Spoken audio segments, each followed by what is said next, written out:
नाना मैया जी मैंने ना चुरायो है, वो आया था। मूर्ख समझती है मुझे? तेरे मुख पे लगा माखन सारी कथा कह रही है।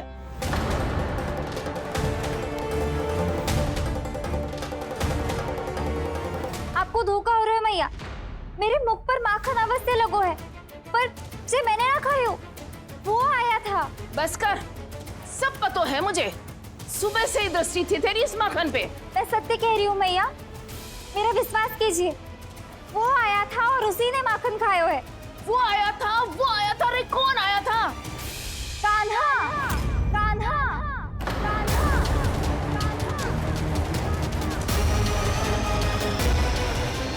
देखो मैं क्या लाई हूँ। इसके लिए पकड़े जाने का संकट क्यों उठाया तुमने? तू ही तो कहते है कि लोग कभी ना करना चाहिए। अरे ये मेरे लिए थोड़ी ना है, ये हमारी टोली के लिए, हमारे सदस्य के लिए है। काहे भगवान महाराज?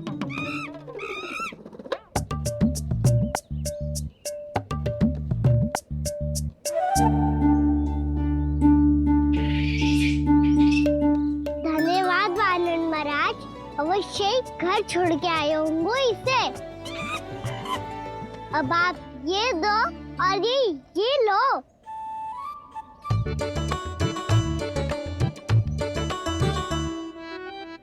ये तो बहुत बुद्धिमान वानर है। बाल बराबर बज गया तो तनिक और भी न बुझा था तो बहुत कुटाई हो जाती। आपको शीघ्र ही कुछ करना होगा। सुलक्षणा चाची स्त्रियों की टोली बनाकर उस व्यापारी को अपना वचन देने निकल चुकी हैं। मैंने कहा था ना, सूर्यास्त होने से पहले आएंगे, सब आएंगी। क्या होगा है तुम सबको? हाँ, कोई भी कछु समझने को तैयार ही ना है। वहां वो सुलक्षणा से सभी के साथ उस व्यापारी को वचन देने जा रही है, और यहाँ तुम दोनों मेरे लल्ला पर, गोकुल के राजकुमार पर माखन चोरी का आरोप लगा रही हो। नारायण ही जाने अब क्या होगा गोकुल की स्त्रियों का। नारायण ही जाने अब क्या होगा गोकुल की स्त्रियों का। क्या हुआ प्रभु? किस सोच में डूब गए आप? कुछ कीजिए ना।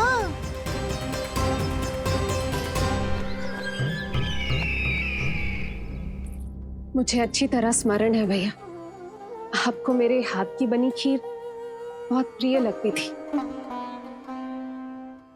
आशा है कि आपको इसका स्वाद अभी भी स्मरण होगा। लो भैया, जी भर के खाओ। ऐसी मिठास तो ना गुड़ ने सीखी है ना मधु को पता है। अद्भुत, अद्भुत देवकी, अद्भुत। तेरी इस खीर के लिए तो पूरे विश्व से युद्ध कर सकता है कंस। वहां क्यों खड़ी है? खिला बहन।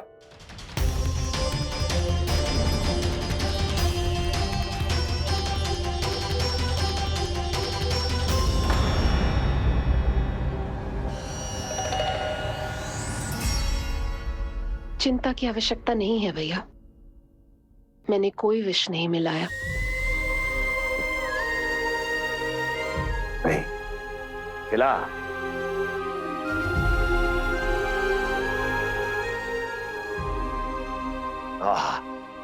उत्तम, अति उत्तम।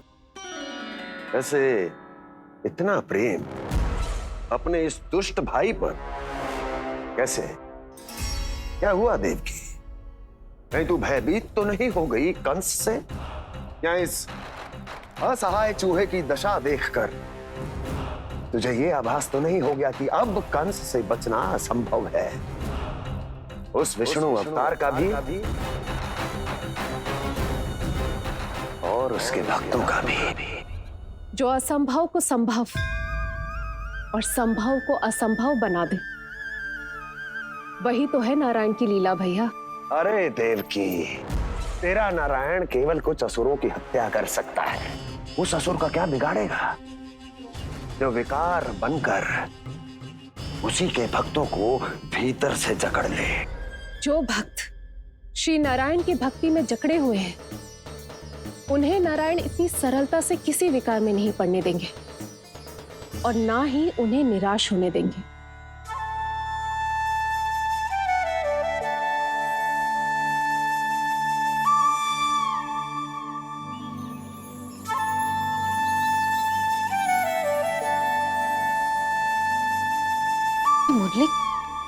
मुरली की धुन।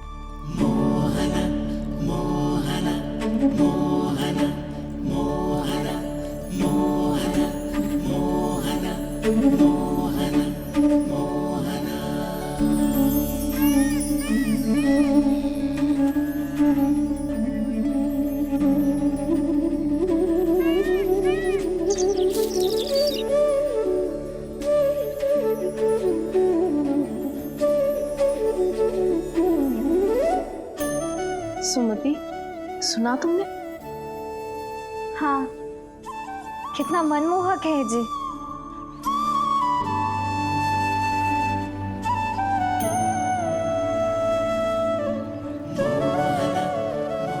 कान्हा,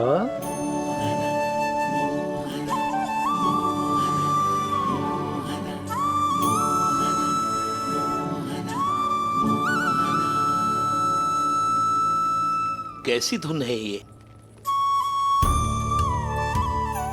कहाँ जा रहे हैं ये सब?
खीर तो केवल माध्यम था भैया।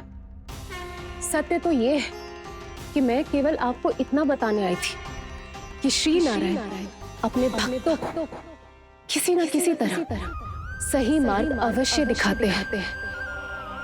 नारायण उन्हें लोग तो क्या किसी भी जाल में नहीं फंसने देते, कभी नहीं। नारायण उन्हें लोग तो क्या किसी भी जाल में नहीं फंसने देते। कैसी लगी मेरी मुरली की धुन? अच्छी थी ना? आनंद आयो?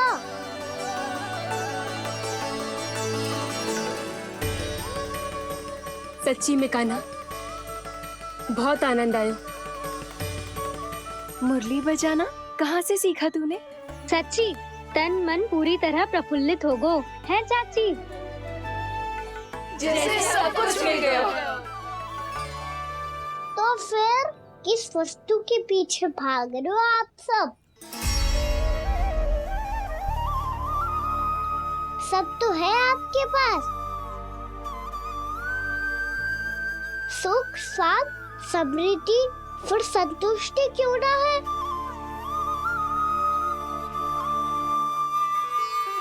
मेरा नन्हा सा कान्हा इतनी समझदारी की बात कर रहे हैं। आप जिस धन को पाने के लिए इतने आतुर वो आज मिलेगा तो सही, पर कल व्यय भी तो हो जाएगा। और यदि किसी ने बहुत प्रयत्न करके ढेर सारा धन एकत्रित भी कर लिया, तो जीवन के बाद वो उसे अपने साथ थोड़े ही ले जाएगा। इस धरती पर जन्म लेने वाले सभी प्राणियों की सारी संपदा, यहाँ तक कि उनका तन भी समय आने पर मिट्टी में मिल जाता है। आशीष पति आत्मा वो तो परमात्मा के चरणों में चली जाती है।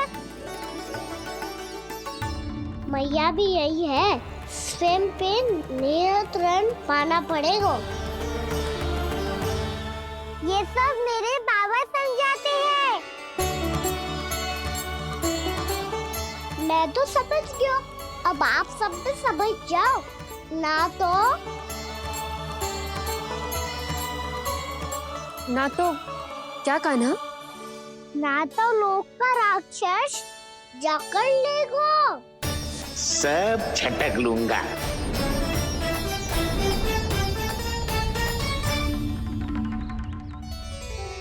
मैंने सही कहा ना बाबा? बात तो सही कह रहे हो अजय।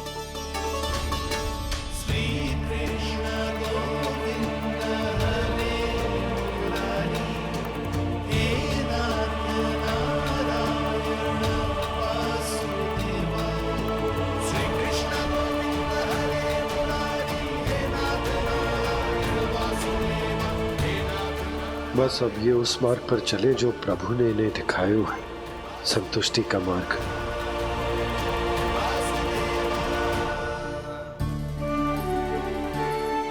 ठहरो।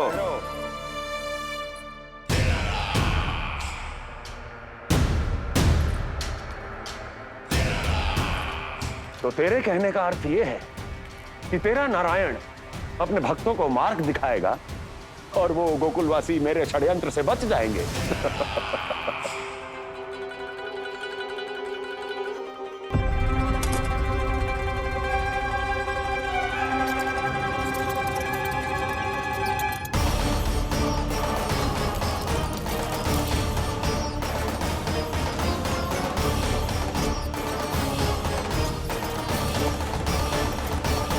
लोभ।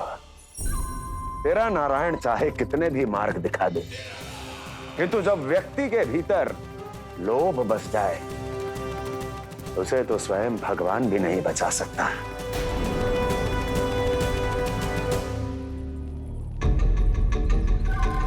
व्यापारी जी, सब वापस लौट कर आ रहे हैं।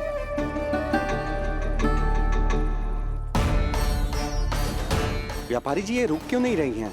ये सीधी ही चली जा रही हैं। सब झटक लूंगा। मैंने कहा था ना, मैं अपनी चाल अंत में चलूंगा।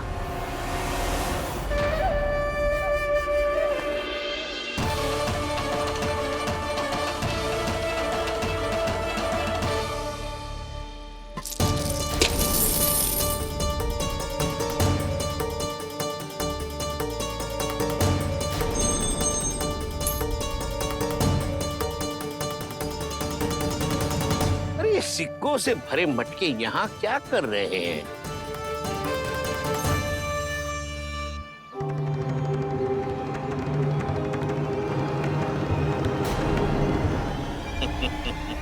लगता है लक्ष्मी जी स्वयं आपके पास आना चाहती हैं।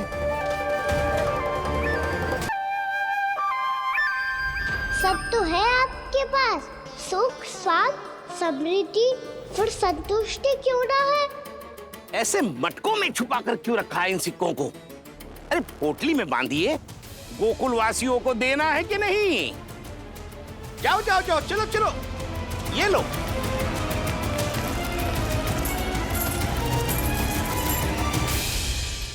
अवसर का लाभ उठाने को लोभ ना कहते, पर अवसर यदि हाथ आए और हम उसे गवा दे, इसे मूर्खता अवश्य कहते हैं। गोकुलवासी आपके साथ व्यापार नहीं करेंगे।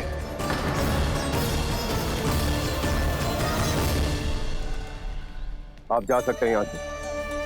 गोकुलवासी मूर्ख थोड़ी ना है श्रीमान।